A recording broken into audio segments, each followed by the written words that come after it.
കുംഭമാസത്തിലെ ഫെബ്രുവരി 26 തുടങ്ങിയതാണ് ശിവരാത്രി. ഇപ്പോൾ ഏതാണ്ട് മാർച്ച് പകുതിയിൽ അടുക്കാറായി. അപ്പോഴാണ് ഞാനത് കാണാൻ ചെല്ലുന്നത്. ഇപ്പോൾ പുതിയൊരു പാർക്കിംഗ് സിസ്റ്റം ചെയ്തിട്ടുണ്ട്. ശിവരാത്രി മണപ്പുറത്തിൻ്റെ കുറച്ച് അപ്പുറത്ത് മാറിയിട്ട് അവിടെ വണ്ടി പാർക്ക് ചെയ്ത് ഉള്ളിലേക്ക് ഞാൻ പോവുകയാണ്. ഇപ്രാവശ്യം മണപ്പുറത്ത് കുറച്ച് വൈകി എത്തിയത്. ഒരാഴ്ച കഴിഞ്ഞിട്ടാണ്, അതായത് ശിവരാത്രി തുടങ്ങിയിട്ട് ഒരാഴ്ച കഴിഞ്ഞിട്ടാണ് എത്തിയത്. പക്ഷേ ഇപ്പോൾ വെച്ചാൽ പൊടി ഉണ്ടാവാണ്ടിരിക്കാൻ ഒരു കാർപ്പറ്റ് കിട്ടുന്നുണ്ട്. പക്ഷേ അത് കഴിഞ്ഞിട്ടാണ് കുറച്ച് കഴിഞ്ഞാണ് പാർക്കിംഗ് ആയിരിക്കുന്നത്. ഇവിടെ നല്ല പൊടിയാണ്. വന്നപ്പോൾ തന്നെ ഞങ്ങൾ കാണുന്നത് മുഴുവൻ പൊടിയാണ്.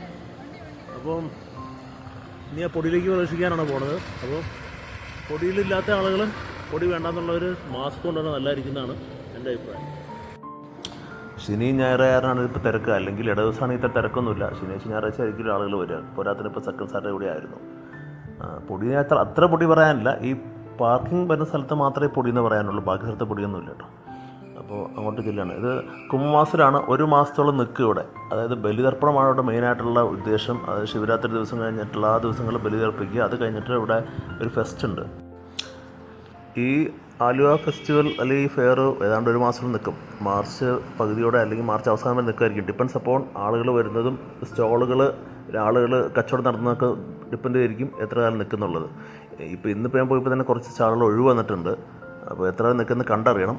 ഇത് ഗുണ കേവ് എന്നുള്ള ഒരു തീം ഇപ്പോൾ അവതരിപ്പിച്ചിട്ടുണ്ട്. പാലക്കാട്ടിലൊരു അമ്യൂസ്മെൻറ്റ് പാർക്ക് പോലെ നടത്തുന്ന ഒരു പാർട്ടി വന്നിട്ട് ചെയ്യുന്നതാണ്. ഇത് ശരിക്കും ഒരു അമ്യൂസ്മെൻറ്റ് പാർക്കിനായിട്ടാണ് മാറിയിരിക്കുന്നത്. ഇതിനുള്ള എല്ലാ സാധനവും കിട്ടും, എല്ലാ സാധനങ്ങൾ വാങ്ങിക്കാൻ കിട്ടും. എല്ലാ തരത്തിലുള്ള ഒരു അമ്യൂസ്മെൻറ്റ് പാർക്കിലുള്ള എല്ലാ കാര്യങ്ങളും ഇതിൻ്റെ ഉള്ളിലുണ്ട്. ഇത് ഗുണ കേവ് എന്നുള്ള ആ ഒരു തീം അവതരിപ്പിച്ചതിൻ്റെ മുമ്പിലുള്ള ഒരു ഗറിലെ പോലെ ഒരു സംഭവം വെച്ചേക്കണെയാണ്.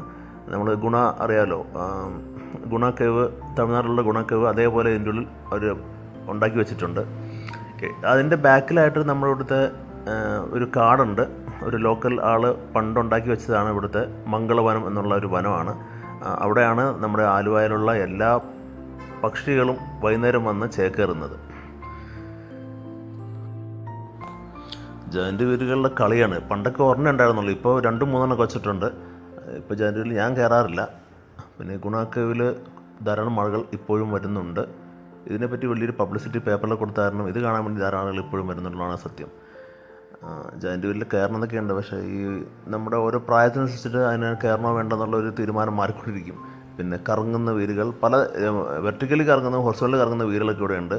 ഇപ്പോൾ അതിൻ്റെ എണ്ണം കൂടിയിട്ടുണ്ട്.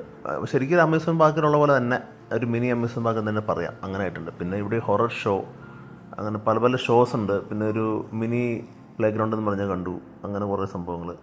അങ്ങനെ കുട്ടികൾ വന്നു കഴിഞ്ഞാൽ കുട്ടികൾ കളിക്കാനുള്ള കുറേ കാര്യങ്ങളുണ്ട്.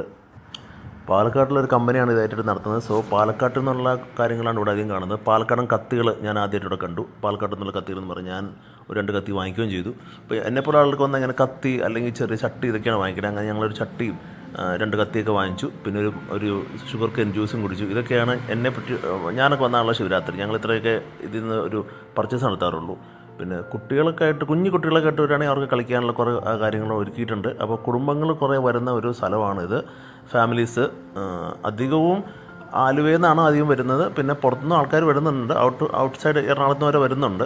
കാരണം ചെറിയൊരു അമ്യൂസ്മെൻറ്റ് പാർക്ക് പോലത്തെ സംഭവമാണല്ലോ. അധികം കാശൊന്നും കൊടുക്കാണ്ട് അത്യാവശ്യം ചീപ്പായിട്ട് തന്നെ ഇവിടെ നമുക്ക് എല്ലാം ആസ്വദിക്കാനും പറ്റും.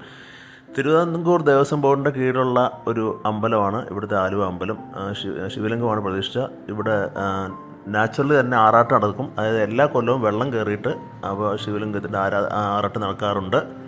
പിന്നെ നദീ പ്രതിഷ്ഠകളുണ്ട്. ഇതിൻ്റെ തൊട്ട് പുറത്ത് ഈ ക്ഷേത്രത്തിന് മുൻവശത്തായിട്ട് ഒരു നദീ പ്രതിഷ്ഠയുണ്ട്. ഐതിഹ്യം പലതുണ്ട് ഇവിടെ പറഞ്ഞു വരികയാണെങ്കിൽ നമ്മുടെ ശ്രീരാമൻ ത്രേതായുഗത്തിൽ ഈ ഒരു പക്ഷിയുണ്ടല്ലോ, എന്താ നമ്മുടെ ജടായുവിൻ്റെ അന്തിമ സംസ്കാര ക്രിയകളൊക്കെ ചെയ്ത് പുള്ളി ഇവിടെയാണെന്നാണ് പറഞ്ഞത്. അപ്പോൾ അതിനനുസരിച്ചിട്ടാണ് ഇവിടെ ബലി തർപ്പണത്തിന് വലിയ പ്രാധാന്യം ഉണ്ടെന്ന് പറയുന്നു. ഇവിടെ ബലി തർപ്പിച്ചു കഴിഞ്ഞാൽ ബന്ധുക്കൾക്ക് ആത്മാവിന് മോക്ഷം കിട്ടുന്നതാണ് പറഞ്ഞത്. അത് കിട്ടിയതായിട്ട് നമുക്കറിയില്ല, അതെന്തെങ്കിലുമായിട്ട് ഒരു വിശ്വാസമാണ്. പക്ഷേ അങ്ങനെയൊക്കെയാണ്. അതുകൊണ്ടാണ് ഇവിടെ ഭയങ്കര ജനത്തിരക്ക് വരുന്നത് ബലി തർപ്പിക്കാൻ വേണ്ടിയിട്ട്, പ്രത്യേകിച്ച് മഹാശിവരാത്രി സമയത്ത്. സോ ഇത് ഫേമസ് ഫോർ ശിവരാത്രിക്ക് ഫേമസ് ആണ്. പക്ഷെ ഞങ്ങളെ സംബന്ധിച്ച് ബലിതർപ്പണം അല്ല ഞങ്ങളുടെ ആവശ്യം. അത് കഴിഞ്ഞിട്ടുള്ള 2-3 ആഴ്ച വരുന്ന ഈ ഒരു ഫെയറാണ് ഞങ്ങളെപ്പോലുള്ള ആളുകളൊക്കെ മണപ്പുറത്തേക്ക് വരാനുള്ള ഒരു വലിയൊരു അട്രാക്ഷൻ. ഇപ്പോൾ 3-4 കൊല്ലമായിട്ട് ഇവർ ഈ കാർപ്പറ്റ് വിരിച്ച കാരണം ഇവിടെ പൊടി തീരെ ഇല്ലെന്ന് തന്നെ പറയാം. അത് ആ ഐഡിയ ഉണ്ടാക്കിയവരെ ഞാൻ സമ്മതിക്കും. കാരണം എത്രയോ കൊല്ലങ്ങളായിട്ട് ഞങ്ങൾ പൊടി തിന്ന് നടന്നതാണ്. എൻ്റെ ചെറുപ്പത്തിലൊക്കെ ഇവിടെ പൊടി തിന്നാൻ വേണ്ടി മാത്രം വരുമായിരുന്നു. കുറച്ച് ബലൂണും കുറച്ച് കളിപ്പാട്ടൊക്കെ കിട്ടുമായിരുന്നു. അത്രയൊക്കെ ഉള്ളൂ നമുക്ക് ആ സമയത്ത്. പക്ഷേ പൊടി ഇഷ്ടംപോലെ ഉണ്ടായിരുന്നു. പക്ഷേ ഞങ്ങൾക്ക് അന്ന് പൊടിയൊന്നും വലിയ വിഷയമല്ലായിരുന്നു, കാരണം അത് അതിൻ്റെ ഒരു സംഭവമായിട്ട് മാറിയിരുന്നു അന്ന്. പിന്നെ ഈ ഒരു ഐഡിയ വന്നേ പിന്നെ ഇവർ കൊള്ളാം, പൊടിയൊന്നുമില്ല. പിന്നെ ഇവിടെ നമുക്കിപ്പോൾ അന്നും ഇന്നും കാണുന്നതാണ് ഈ കൈനോട്ടം വെച്ച് നമ്മുടെ ഭാവിയൊക്കെ ഇങ്ങ് പറഞ്ഞു കളി. നമ്മൾ ഭാവിയിൽ ആരാവും, എന്താവും, എന്തൊക്കെ ആവില്ല, ഇതെല്ലാം ഇവർ പറഞ്ഞു തരും. തത്തേനെ വെച്ച് ചെയ്യിക്കാൻ പാടില്ലാതെ ഞാൻ വായിച്ചിരുന്നു. അതായത് പക്ഷേ ഇപ്പോഴും പിന്നെയും തത്ത ഇവിടെ രണ്ടാമതും വന്നിട്ടുണ്ട് പല കൈനോട്ടക്കാരുടെ കയ്യിലും. അതൊരു രസമാണ് ശരിക്കും പറഞ്ഞാൽ. പിന്നെ ഞങ്ങൾ ചട്ടിയൊക്കെ വാങ്ങിക്കുന്ന ആൾക്കാരണം ചട്ടി വാങ്ങിച്ചു. 150 രൂപ കൊടുത്തിട്ട് ഇങ്ങനെ കറുത്തൊരു ചട്ടി വാങ്ങിച്ചു. പിന്നെ കത്തിക്കാണെങ്കിൽ 60 രൂപ ഉണ്ടായിരുന്നുള്ളൂ, പാലക്കാടൻ കത്തി. അത്യാവശ്യം നല്ല കത്തി ഇവിടെ കിട്ടും. അപ്പോൾ ഇങ്ങനെയുള്ള സംരംഭങ്ങളൊക്കെ ഇവിടെ ഉണ്ട്. ഇവിടെ കാണുന്ന ലോഹിതദാസിൻ്റെ സ്മാരകമണ്ഡപമായിരുന്നു, പിന്നെ അത് വയലാർ സ്മാരകമണ്ഡപമാക്കി മാറ്റി. ആ കാണുന്ന ഒരു സ്റ്റേജ് ഉത്സവമാണ്. അവിടെ പരിപാടികൾ നടക്കാറുണ്ട് ഇടയ്ക്കിടയ്ക്ക്. പിന്നെ നമ്മളീ പോകുമ്പോൾ കാണാം പലരുടെയും ഭാവി ഇങ്ങനെ പറയുന്നുണ്ട്. അധികം കൊച്ചുകുട്ടികളുടെ ഭാവിയാണ് പറഞ്ഞത്, കാരണം വലിയ ആൾക്കാരുടെ ഭാവിയൊക്കെ അതിന് കഴിഞ്ഞല്ലോ. അപ്പോൾ ഇനി കൊച്ചുകുട്ടിയുടെ ഭാവി പറഞ്ഞാൽ മതിയല്ലോ. അങ്ങനെ തിരക്ക് ഏകദേശം ഞാൻ എണ്ണിയതിപ്പോൾ 10,361 ആൾക്കാരാണ് ഇന്ന് ഈ സമയത്തിവിടെ വന്നതായിട്ട് ഞാൻ കൈകൊണ്ടും കാലുകൊണ്ടൊക്കെ എണ്ണി. അങ്ങനെ മനസ്സിലാക്കിയൊരു കാര്യമാണ്. അതിൽ കണക്ക് തെറ്റാൻ ഒരു വഴിയില്ല, കാരണം അത്ര കറക്റ്റായിട്ടാണ് എണ്ണിയത്. പിന്നീട് ആളുകൾ ഇന്ന് അത്രയ്ക്കുണ്ടെന്ന് പറയാൻ പറ്റില്ല. പക്ഷേ പ്രശ്നം വെച്ചാൽ പാർക്കിങ്ങാണ് പ്രശ്നം. ഇപ്പോൾ ഓരോരുത്തർക്കും ഓരോ കാറുള്ള കാരണം എല്ലാ സ്ഥലത്തും ഓരോരുത്തർ വരുമ്പോഴും ഈ 10,000 കാറുടെ വന്നോന്ന് എനിക്ക് ഡൗട്ടുണ്ട്. അത്രയ്ക്കും തിരക്കുണ്ട് കാർ പാർക്കിങ്ങിൽ. ഇതിൻ്റെ ഉള്ളിൽ ഞാൻ പ്രതീക്ഷ അത്ര തിരക്കൊന്നും കണ്ടില്ല. ഞങ്ങളുടെയൊക്കെ ഇത് ബാക്ക് സൈഡിൽ നിന്നാണ്. ഇത് ഫ്രണ്ട് സൈഡിലേക്ക് ഞങ്ങൾ എത്തി. അവിടെ ഇന്ത്യൻ കോഫി ഹൗസ് ആദ്യമായിട്ട് ഞാൻ കണ്ടു. ഇവിടെ ഇന്ത്യൻ കോഫി ഹൗസിൻ്റെ സ്റ്റാളുകൾ കണ്ടു.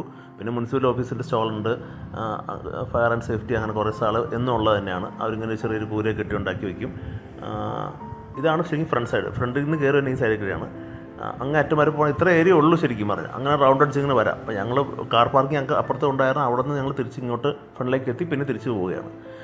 പല വെറൈറ്റിയിലുള്ള ബലൂൺസും കളിപ്പാട്ടങ്ങളൊക്കെയാണ് ഇവിടുത്തെ മേജർ അട്രാക്ഷൻ. നമ്മൾ കയറി ചെല്ലുമ്പോൾ തന്നെ കാണുന്നത്. പിന്നെ കരിമ്പിൻ ജ്യൂസ്. ഇപ്പോൾ കുറച്ച് കാലമായിട്ട് ഞാൻ ഈ സ്കൾപ്ചേഴ്സ് കണ്ടില്ല, മറ്റേ പ്രതിമകളൊക്കെ കാണായിരുന്നു. ഇപ്പോൾ ഞാൻ കാണാത്തതാണെന്നറിയില്ല, അത് ഞാൻ കണ്ടില്ല ഇപ്രാവശ്യം. പിന്നെ പൂച്ചെടികൾ ഞാൻ അധികം കണ്ടില്ല, അതുണ്ടോ. പിന്നെ ഫർണിച്ചറിൻ്റെ കടകൾ, ഇതൊന്നും ഞാൻ ഇപ്രാവശ്യം കണ്ടില്ല. അത് ഞാൻ ശ്രദ്ധിച്ചിരുന്നു, പക്ഷേ ഞാൻ കണ്ടില്ല. മിക്കവാറും അവരുണ്ടാകാൻ വഴിയില്ല. പൂച്ചെടികളും ഫർണിച്ചറുകളും ഇപ്രാവശ്യം ഇല്ല എന്നാണ് ഞാൻ മനസ്സിലാക്കുന്നത്. അതും ഇനി ഞാൻ കണ്ടുപോയതാവാൻ സാധ്യമില്ല, കാരണം അത് പ്രത്യേകം ശ്രദ്ധിച്ച് നോക്കിയിട്ട് കണ്ടില്ല. പിന്നെ ഒരു കരിമ്പിൻ ജ്യൂസ് കുടിക്കാൻ വേണ്ടി ഞങ്ങൾ കയറി. കരിമ്പിൻ ജ്യൂസിന് ഒരു 50 രൂപ വെച്ചിട്ട്, അത് പഴയ റേറ്റ് തന്നെയാണ് ഇപ്പോഴും. ആ റേറ്റിൽ മാറ്റമൊന്നും വരുത്തിയിട്ടില്ല. ശ്രദ്ധേയമായത് അവരൊക്കെ തമിഴ്നാട്ടുകാരാണെന്നാണ്. നമ്മുടെ മലയാളീസിൻ്റെ കരിമ്പിൻ ജ്യൂസ് ഞാൻ കണ്ടെന്നില്ല. പിന്നെ അടുത്തുള്ള ഫ്ലാറ്റുകളൊക്കെ ഇന്ന് അങ്ങനെ കാണാം. രാത്രി ഇങ്ങനെ കാണാൻ രസമുണ്ട്. ഫ്ലാറ്റിലിരിക്കുന്നവർക്കൊക്കെ ഈ കാഴ്ച നല്ല രസമായിരിക്കും, ഇങ്ങോട്ടേക്കുള്ള കാഴ്ച. കാരണം അവർക്ക് രാവിലെ തൊട്ട് വൈകുന്നേരം വരെ ഈ മണപ്പുറം മുഴുവൻ മുകളിൽ നിന്ന് കാണാമല്ലോ. പിന്നെ ഈ പഞ്ഞിമുട്ട എന്ന സംഭവമാണ് ഈ കാണുന്നത്. ഇത് ഇവിടെ ഇപ്പോൾ നിരോധിച്ചെന്ന് അറിയില്ല, ഇപ്പോൾ ചില സ്ഥലത്തൊക്കെ നിരോധിച്ചെന്ന് പറഞ്ഞു കേട്ടു. പിന്നെ ഇങ്ങനെ കൈവിട്ട് പോകാണ്ടിരിക്കാൻ വേണ്ടി കൈ പിടിച്ചുകൊണ്ട് നടക്കാൻ. കാരണം കുട്ടികളായാലും വലിയ ആൾക്കാരായാലും ചിലപ്പോൾ കൈവിട്ട് പോയി കഴിഞ്ഞാൽ പ്രശ്നമാണ്. ഇത്ര ആൾക്കാരുടെ ഇടയ്ക്ക് അതൊന്നും സൂക്ഷിക്കേണ്ടത് മാത്രമുണ്ട്. ബാക്കി ഫാമിലിയായിട്ട് വരാൻ പറ്റിയ ഏറ്റവും നല്ല രസമുള്ള സ്ഥലമാണിത്. അപ്പോൾ ഇവിടെ അടുത്ത് ആരെങ്കിലും ഉണ്ടെങ്കിൽ വന്ന് കാണുക, കണ്ടാസ്വദിക്കുക. ഇത് വിട്ട് കളയരുത്. ഈ ഒരാഴ്ച വരികയാണെങ്കിൽ കുറച്ച് നല്ലതാണ്. അധികം ആൾക്കാരില്ല. ഇട ദിവസം വരുവാണെങ്കിൽ അത്ര നല്ലത്, അധികം ആൾക്കാരുണ്ടാവില്ല. ശനി ഞാനാണെങ്കിൽ കുറച്ച് ആൾക്കാർക്ക് വരും. മണപ്പുറത്ത് ഇവിടെ ഉള്ളതാണ്. ഇനി അടുത്ത ശിവരാത്രിയിൽ കാണാം.